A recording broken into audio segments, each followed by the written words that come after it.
Awesome. So you're making a handle for Making one a of handle your for sets? one of the ladles here.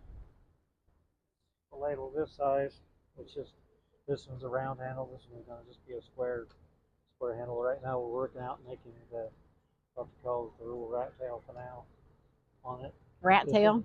This makes it.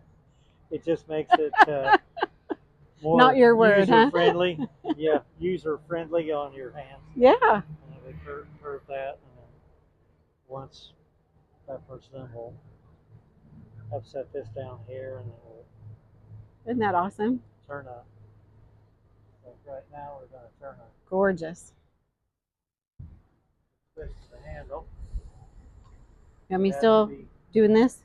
Oh, you're fine. You don't have to. Okay. Yeah.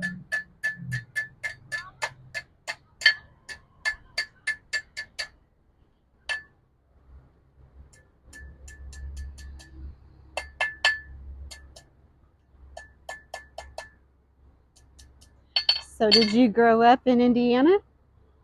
Yes. Little town of Darlington. Darlington. Outside of Crawfordsville. Awesome. About 50 miles from Indianapolis. Awesome. Moved down into Park County. Met the wife. So every time I talk to somebody that was raised in a small town, I'd like to ask them what their favorite parts of growing up in a small town were. Oh, mostly everybody knew everybody, and y'all got to play in the center lot, in the center of town that everybody knew, and everybody nowadays it doesn't seem like it's that way. That's so true. But for the most part, that was what was great about growing up. And I grew up near a place called Sugar Creek, which is a river, but I didn't know it was a river. When I was growing up, I thought that was normal size. That was what you played in, right? Yeah. So. But when to see these people nowadays, the kids want to get out. There's like 4-H here. It's fun to be here. See the kids. Right now, what we're doing is half on, half off clothes, and it creates what we call upset in the piece. And it makes it wider, so we can later on we can drill it to rivet it onto the. Yeah, it doesn't take. This is a mechanical advantage blower. There's 5 sets of gears in here that help it rotate.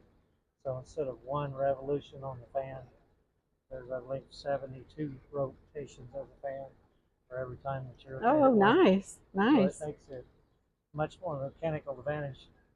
I do have bellows and you can spend a long time just getting everything ready. Once it's all set up and built, it's okay, but it can take a lot. When they come out with these, long before I was born, it was the next stage. Yeah. New and improved.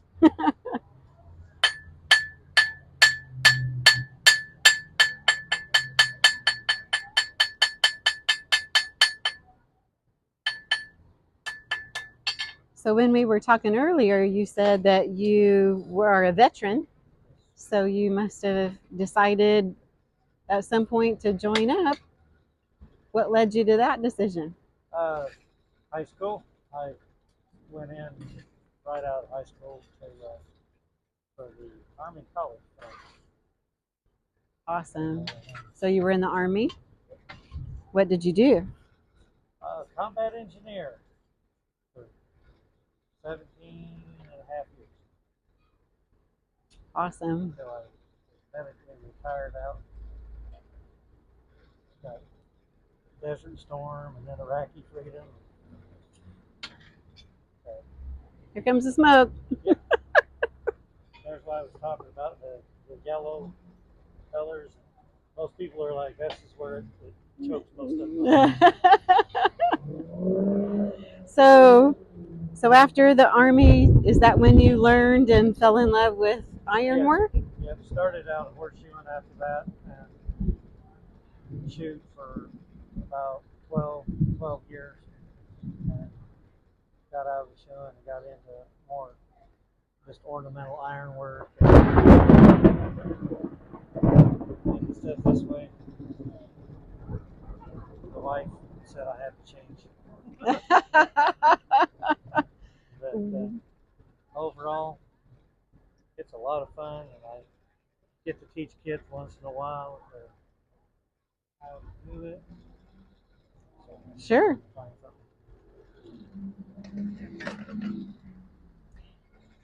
I was going to ask you, being set up at the 4-H fair, what, other than selling your wonderful creative stuff, what else are you hoping to achieve with the 4-H fair?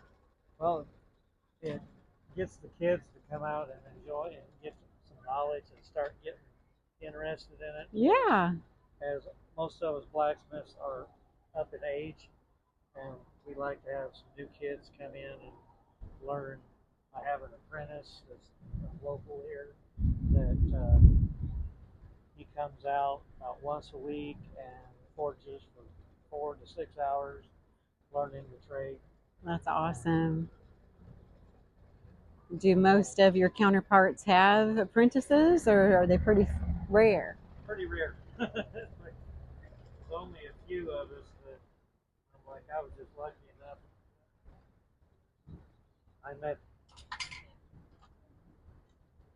this young gentleman last year at Covered Bridge Festival. Oh, these are the turns that I like so much, aren't they? Yeah. I would love to learn how to do this.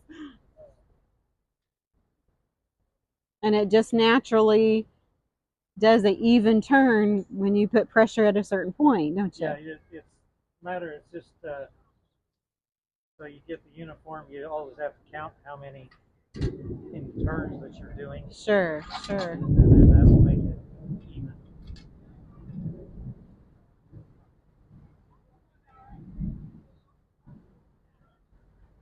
And it has to be a certain temperature for you to do that. Be, around 1,500 degrees and above to. Mind your way. From when you're out here on demoing, it makes it a little more difficult trying to find your tools. I lose things all the time, so I can't imagine tools. This is the one thing that everybody tries to understand why I pull out a wooden mallet. This is set up so when you hit it with the wooden mallet, it indents in the wood and it doesn't deform your twist on your, so you can hit it and readjust and straighten it without marking up your metal. Messing that all up. If you hit it with a steel hammer, it will flatten it back out. I bet. That's the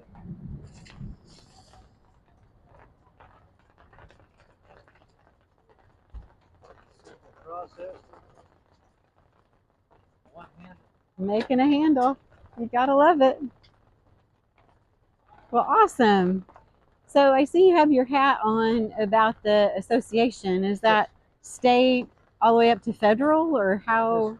State. Each state has, there's not every state has one.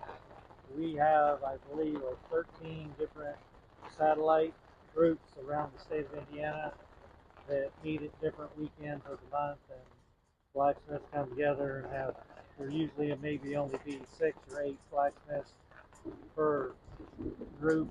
Sure. And one time a year, we meet at a central location up in Tipton, Indiana, for our state conference. If you want to. The smoke is following me. Oh, there we go. See how that was? How easy it is to bend it. We'll heat this one up and put it in there, and we'll let you bend. Yay! Does this mean I'm an apprentice now? Yeah. Oh my goodness. Yeah. Yep. Yeah. Yeah. Oh, that's where your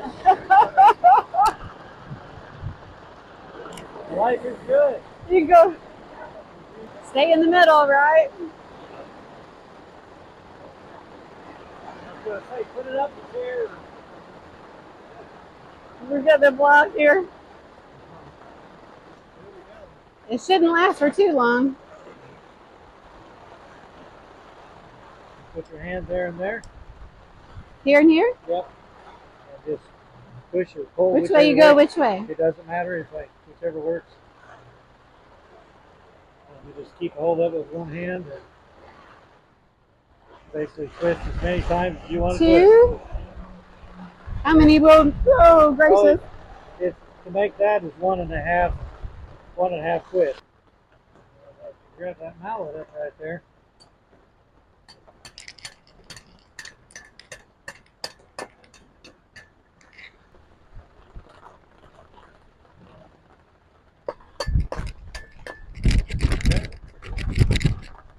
Are we true? Yeah. Yay. Yeah, the Indiana Blacksmith Association is a really good group. We meet together and each blacksmith can show other blacksmiths the techniques they know that the other one doesn't, and we share knowledge back and forth. Yeah.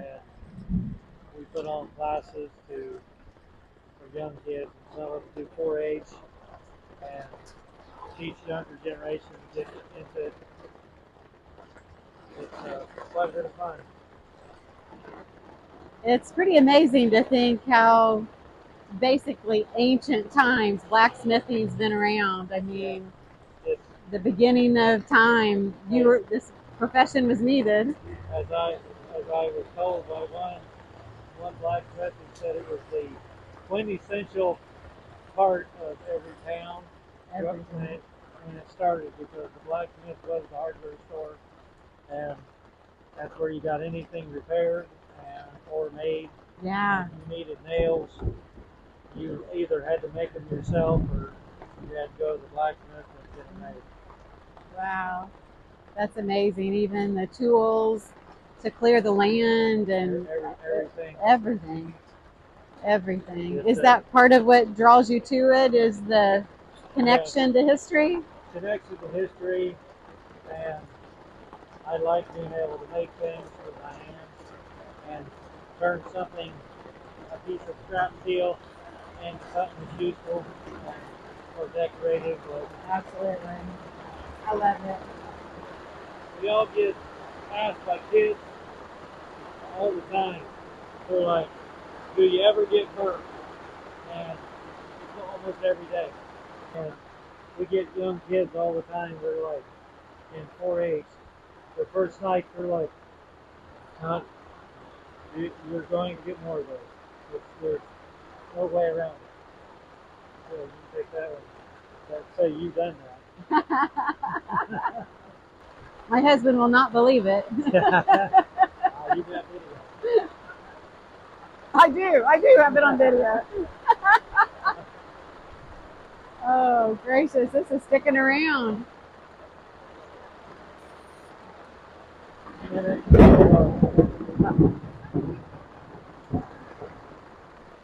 really thought it'd be over by now. This is hanging on. Oh my God.